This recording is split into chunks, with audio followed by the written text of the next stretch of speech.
Hello once again. This is Utu Utundi. As you know, we talk about each other's journeys, me and my guests. So the guest of today is this big man here. He's my friend. He's gonna tell you a lot about himself. He talks a lot about himself and what he do. He even does a lot. He's involved in a lot of businesses, a lot of things that he do best. Yeah. Welcome, bro. Thank you so much, dear Paul. Thank you for having me. I'm so happy to be here with you. We're happy to have you. So basically, my name's Rodrigo Miguel Hirgua. I'm a Baha'i. Rodrigo. Yeah, I'm a Baha'i. As you said, I'm involved in various things, various activities, either business. But don't worry, I'm not a billionaire or a millionaire. I'm just money, bro. I'm just starting. So basically, as I said, I'm a Baha'i, so I'm involved in different activities of Baha'is, either the children class, junior youth group, and study circles. And sometimes I host meaningful conversations. Meaningful conversations? Yes. I hope to be there. Please, you are most invited. Thank you. So, and I also work in your quotes branding clothes. So, okay. If you ever want... Your quotes, if you ever seen these nice clothes that we used to wear, they're the ones who make them. Yeah, for us, we make you look extraordinary. Yeah. Yeah, so I work in Yakotsi and I do fruit salad business. It's called Hirgua Fruits. I've tasted some, guys. And also recently we started a painting and sip sessions whereby we invite people to come. We arrange every painting materials, you paint, and then you take your canvas home. So basically I can say that's it. And that's a short intro about me. Hey, I'm also a volunteer in iDebate. I love the environment there. Okay, yeah. That's good. He's involved in a lot of things. That is mainly why today I'm not the one to bring the topic. He's the one. What do you have for us today? The topic I thought about, basing on how I'm involved in various things, is how to hug a porcupine. Porcupine? Yeah, porcupine. Great. A porcupine is the one that made me understand how to balance what I'm doing. I can say I'm 100% able to balance everything, but acknowledging how to balance it, it helped me. So that's why. Oh, that's good.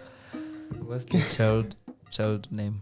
The child name? Yeah, I can never say that. Because if there's someone watching this, trust me. Okay, that's a lot. That's kind of a lot to know. That I know some shibadi knows it. Yeah, they're there. Okay, let me just say it. Okay, they used to call me Can I just say Rodo? Hey guys, we are with Rodo today. Rodo, how you doing? When someone says that name, I can never respond. That's the truth. Because I don't know, I find when someone calls me Rodo, it's I'm a child again. Rodo! Bro, come on. Okay, his name is Miguel Rodrigue. Hirgua. It was my first time being in touch with somebody with that kind of name. I know those names in films and movies. Right? Oh. Mostly in Española. Yeah. Even people when they hear me Miguel, they be like, are you from it's from Spanish? South America. Yeah, something like that. They'll be like, no, I'd be like, I'm Rwandan. They'll be like, oh, okay. I know, but Spanish is not in South America, right? It's in South Europe. Now my geography. Just above the Egypt. I see there. Yeah. I've been there on a map. Trust me, if I studied geography, but now if my teacher is seeing me, please, I apologize. You've lost it. Yeah, it's been days, trust me. Sorry, teacher, you wasted your time. No. You did. You do it. Trust me, I'll give me a few minutes. In the end, ask me that question. After Googling some. Yeah. Disappointment. So, Miguel, what do we have today? Today, we have a hot topic. Can I say it's a topic? We have a lot on plate. I can't wait. So, actually, you can ask me what inspired me on this. Basing on your podcast, you invite people to share about their journeys, to share about their experience, what they faced. And then like I thought of something that can be a barrier either to yourself or to someone. Has it been a barrier to you? Yeah, it has been a barrier, and in some ways I found something a barrier, and then like I could use that as an excuse. Forget that I can be the barrier to myself. So without more said, I'd say that the topic would be like how to hug a porcupine. How to hug a porcupine. Yeah, a porcupine. Why does it have to be significant to your journey? How to hug a porcupine? So like the reason behind is a porcupine is a small animal, but basically it's not as small as we see it. It does a lot of things. Like the way its quills, they are very dangerous. Once you come close to it, you can harm yourself.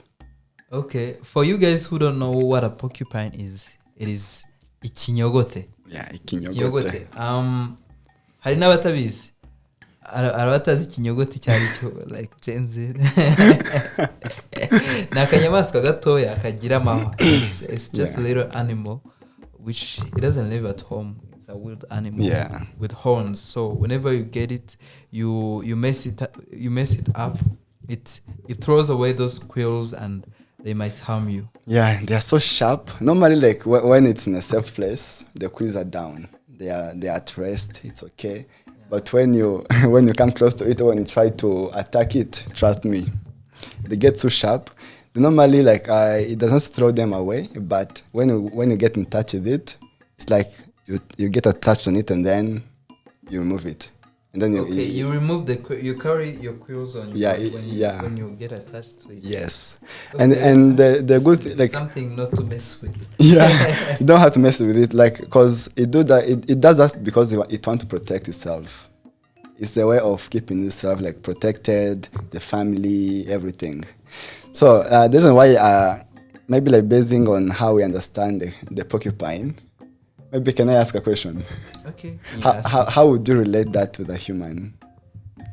I feel like in some ways or another, everyone has a way to harm the people who tend to harm the people or the environment, which is unlikely. Yeah. You have the way you respond to somebody who can come up and abruptly punch you in the face. There's a way you can react. I think that's a porcupine. That's a porcupine. Oh, so like now you are referring to you as being a porcupine. I know. Yeah. So okay, share with us like something. Maybe I'll talk later. Like maybe like now I'm being interviewed. No, like it's just a small understanding. So have you ever had someone or like be like that friend of mine is a porcupine to me? I have it all the time. Because I think this thing I'm going to call porcupineness, or having the ability to respond in a negative way, it's something that's inbuilt in human nature. As I said before, there's a way you react to somebody who can come and punch you in the face. Yeah, so, and for most of the people, it won't be a good way. Yeah, so true. That's a little example to show our porcupineness, how it's how they are significant. So, and what I can say is, so people around me have been porcupines to me in many ways, and I have been a porcupine to them in many ways. So it's how people live. In Rwanda, they used to say, in Kinyarwanda, we say ntaziwanya zidakomanya amahembe. Yeah. Isi iyo nkomye ihembe bigenza nte. Bamugana. Bigenza ute? Yeah, bigenza ute bagukomye ihembe. That's where the topic of today is about. Iyo umuntu mubana gukomye ihembe bigenza ute? Ubyitwara mute. Yeah, sure. Like to me, like how I react, it's been like a long journey, to be honest. Because before I used to think that people are just porcupine to me, and then I could never think of myself being porcupine to them. Because we normally busy ourselves in being calling people, you're doing bad to me, Like, let's try to understand just a porcupine is a lion. Like what we did to make them do bad to us. Yes. Okay. So let's be like, okay, have you ever seen a lion killing a porcupine? I guess I've never seen that. Yeah, it never happened. Because like every time a lion gets close to the porcupine, the quills like stand still, they get sharp enough. And then once the lion comes, it can come, yes, to attack, but the porcupine tries to strengthen itself Yeah. to show itself in a way that shows the lion that is unattackable. Yes. And then the bad thing is that a porcupine can never try to run away. It just tries to come and attack it. And the more you go to attack it, the more the lion wants to attack also. And then there is a big conflict there. Does that have a close meaning that some people in our life live in a way or relate to others in a way that prevents being attacked, or kind of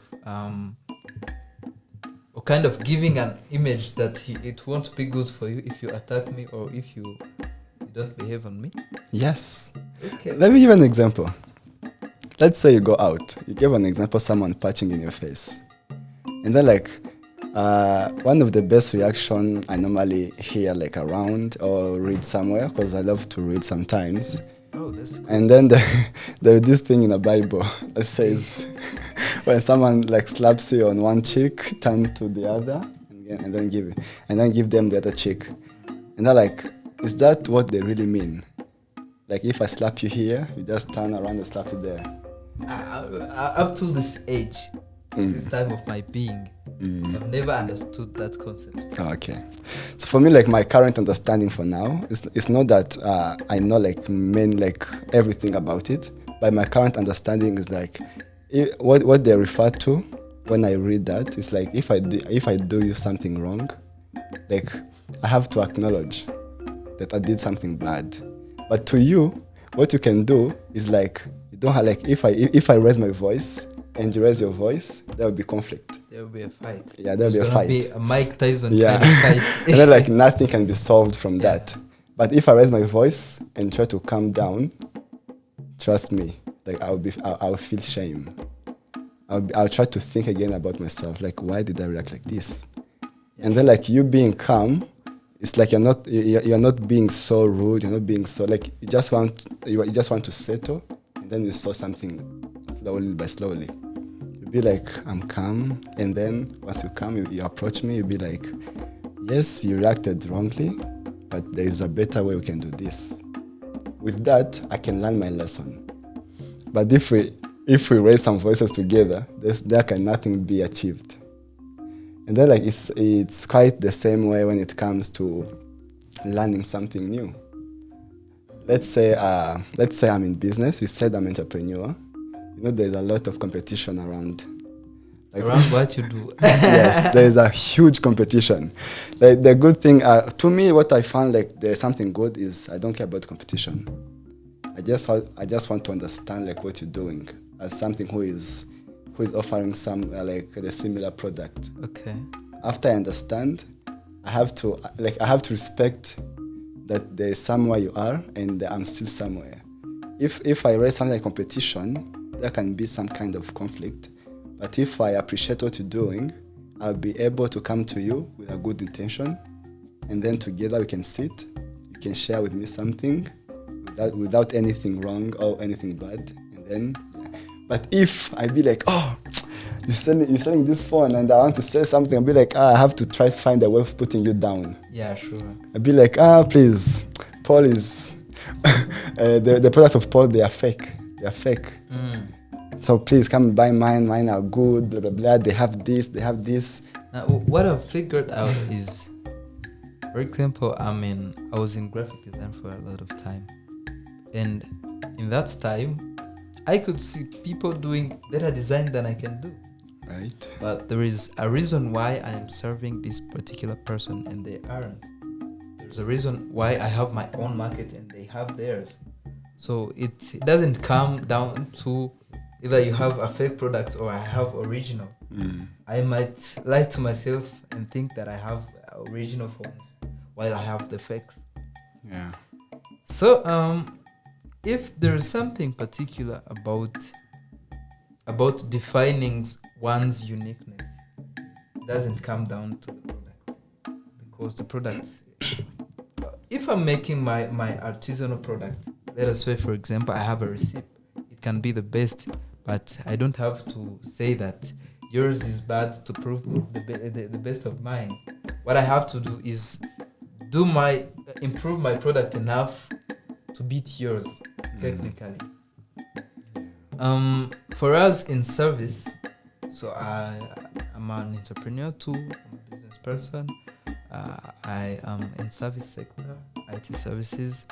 For us in service, someone can do something better than you. It's not magic. It happens. But we try to improve quality in other aspects of the business. Be it the discipline, be it the customer service, be it the experience someone has to get when they come to our office. So it's that parameters which we use.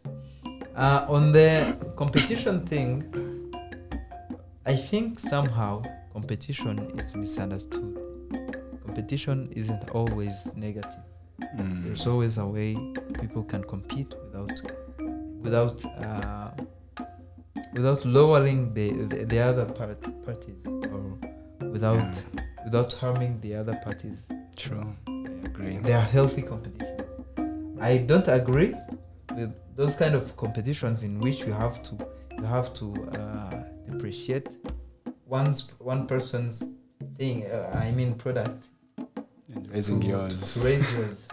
I believe that if you can raise yours enough to beat the other person's in a technical manner, that's the best kind of competition. But at some point, you'll be like, I can produce a phone, and you produce yours, and maybe there might not be a possibility that I don't make a better phone than yours, or the expense that it's coming off will be huge. Maybe it will take me to make something which is expensive, and I cannot afford using expensive products just for the competition. So there is a point where you settle with what you have, because I believe in this vast world there is enough resources for everybody. There's enough market for every service provider. There's enough audience for everyone. True. So if you see today, there's a YouTuber called Mr. Beast. He has a lot of millions of followers, if not billions, subscribers on YouTube. So do you think those subscribers still go subscribe and watch other content? Yeah. But he has this kind of uniqueness that people go there for. Our president used to say Ubudasa. Yeah. True. Uniqueness. Yeah. Back to our topic, how to hug a porcupine. So what did you mean by thinking about how to hug a porcupine? Why do you need to hug a porcupine? Wow. Like the reason behind is like I think there's this thing you posted like not a long time ago. It was like was it like a lesson? Okay, maybe I remember it. But it made me understand why people are different, and why people people being different is what makes us unique in their own way. What's that? I don't remember it. No, I'm very sure it will come. There are moments when something just pops up in my head and go to WhatsApp. There are many of them. I don't write. You better have my number. You'll be blessed with understanding. It was something about maybe something you learned, or something like an advice you received and then it changed. Okay, don't worry, I remember it. But the reason behind is understanding people are different. It what makes us unique and and special. Yeah. Because when it comes to porcupines, it's trying to relate it to a human being as my common understanding, that maybe I can just push it back to the to the topic. It's because we normally try to blame others. Every time we blame others. Yeah, something bad happens, you blame others. Be this friend of mine, you went searching for a job, didn't get it. These people, don't want to employ me. you're doing something and maybe like like one of the family or someone else come in and then you'll be like, they made me this. It's like every time we're blaming people, but we never take time to think of ourselves. Like, how do we react? Like, how do we take others? Because a porcupine, it feels like it's really protecting itself, but in the same way, it's harming the surrounding. Because porcupines, like, they're the only like member that stays together. Only porcupines. Okay. Yeah, but when you see the giraffes, you see they can stay along. Yeah, they just have to be like, there are some animals that stay, like they can stick together, they can drink water together, they can play together. But for porcupines, where they don't lower their quills, there's no animal that can come close to it. It's like, let's say I have a temper, and I cannot manage my temper. You come to me, you tell me something bad, and then I'll just be like, you Paul, why can't you understand me? And then it's like you're raising the voice, and then like you have a different personality. I can be hurting you, think that I'll be thinking that I'm doing the right thing to me. Yeah, sure. But for you, you'll be hurt. Yeah. And then from that, you can never. Yeah, it will be like I'll be pushing you away. Yeah, sure. It will be hard for you to come back to me. Actually, this makes a lot of sense, because when you see how people approach other people, for example, I might want to approach you to do business with you, or even recommend you somewhere. But because I know that you have this kind of a vibe that I even don't like, it will be hard for me to recommend you to that place. So being too much of a porcupine even takes away a lot of opportunities that could have benefited you from in a long term. There is a lesson that I've got in this life, and I want to share with you. It says, well, I say, it's my word, I didn't quote it from anywhere. Whenever you want to go far, you have, in one way or another, you have to go along with people. You have to go with people.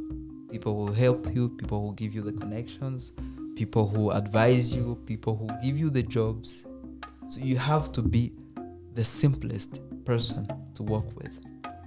Yeah. That's how, if I have, having temper is a personality, and everyone likes to be themselves in any way. But the problem becomes, having this kind of temper, what does it do to me? Where does it get will those people who I have to go along on the development journey like it? So it's gonna be an issue when you don't know how to deal with that. Yeah, true. That's right. Now it gives me like this understanding. There's a book that I read, like that talks about like knowing you. You read a lot of books. Like it's not like only about you, like your physical one. It's like it was more about like knowing your spiritual life. Yeah, like when you know your spiritual life, like we believe that knowing your spiritual life, it helps you advance. Like not only advance by yourself, but also with others. Let me just share like something small about the book. Okay, no problem. So the book, like it's called Reflection on the Life of the Spirit, and it's basically about you. Okay. You like knowing your spiritual life, and one of the introduction before you start the actual studies. It's actually like a group study. It's a circle study whereby you sit together with different people who have different understanding, and then you discuss on it. The introduction was basing on twofold moral purpose. Twofold moral purpose. Okay. It's like the basic. They have to go together. When they go together, they're like anything you want, it can be achieved based on the effort you're putting in. Those twofold moral purpose. The first one is like spiritual and intellectual. Yeah, spiritual and intellectual, and then the second is contributing to the transformation of society. Okay. It's like first you learn, and then after learning, you have to contribute to the society. Yeah. When you learn something and you keep it by yourself, you're not doing anything. It's like being a good neighbor, like having everything. I got got an idea yesterday. Sorry for cutting you short. No problem. That I wrote on my Instagram that we read every day. We actually read every day. It's not only books that I read. We read situations. You know, you could be somewhere and somebody tells you, read the room. So we are always reading. That's not a miracle to read. For some people think that they only get to know new things when they are reading. Yeah. That's not true. True, that's not true. We are always reading. So you are reading my facial expressions. You might imagine how I am thinking, how I am feeling. We are reading the situations we are in to make some decisions, major or minor. The opportunity and something which occurs rare in our life. It's not all the time that you write. True. Saying the truth. Yeah. And by writing, I mean not just writing on the paper with a pen or typing in your computer or something. I mean all the writings. If I tell you good morning, just good morning. I just wrote something to you. I showed you that there is somebody who cares about you. So that is writing. Yeah. So we get to write a lot in our life. So coming here to study something or to go back knowing something new is that reading. Maybe, I'm sorry to say this, but even the courses we pay aren't worth the lessons that we take from the lifelong experience. You understand? Yes. we read every time. We know new things. But how much of that do you share? Right. So a lot of people, I've questioned myself. I don't like to read books. I don't hate it either, but I'm not a reading person. If I remember, I might have read just one book from Kevin Hart. I can't make this up. It's called I Can't Make This Up. Go look for that book. It's good. Yeah. Where was I?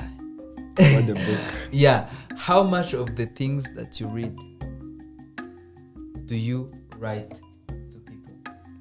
Because I see most of the people who read books, they are doing bad socially. They are doing bad financially.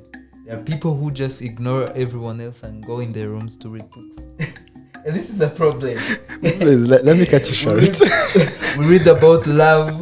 We read about caring to one another. We read about business and finances. Yeah. But how much of what we read do we get to experience? Do we get to share to the society? Wow, that's a fantastic question. Yeah. It just it came to my mind that it depends on what kind of books you're reading. It depends on the books you're reading. There are some books you can read and then they encourage you to just stay alone.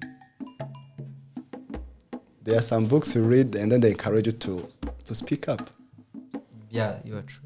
Because trust me, let's say if you're reading a romantic novel, whom are you going to share what you read with?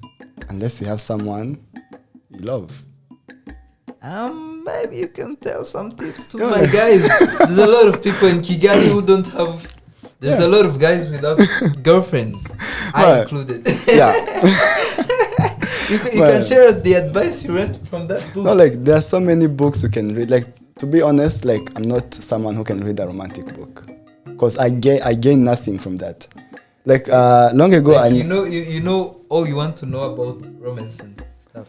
I can know, but I don't want to spend my time reading that.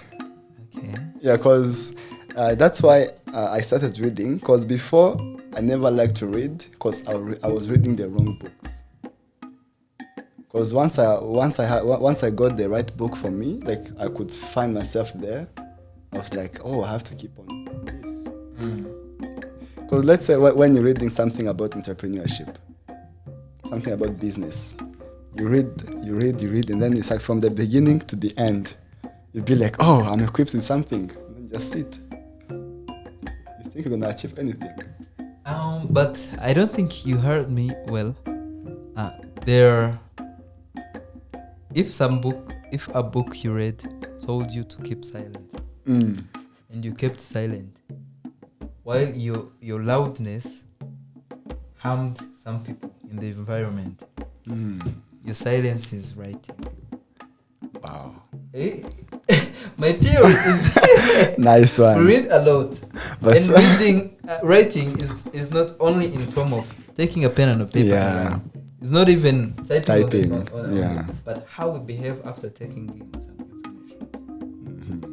Mhm. How you behave after reading the room. For example, you go to address a conference of people who might not be so literate, some people who have not learned a lot of classes like me.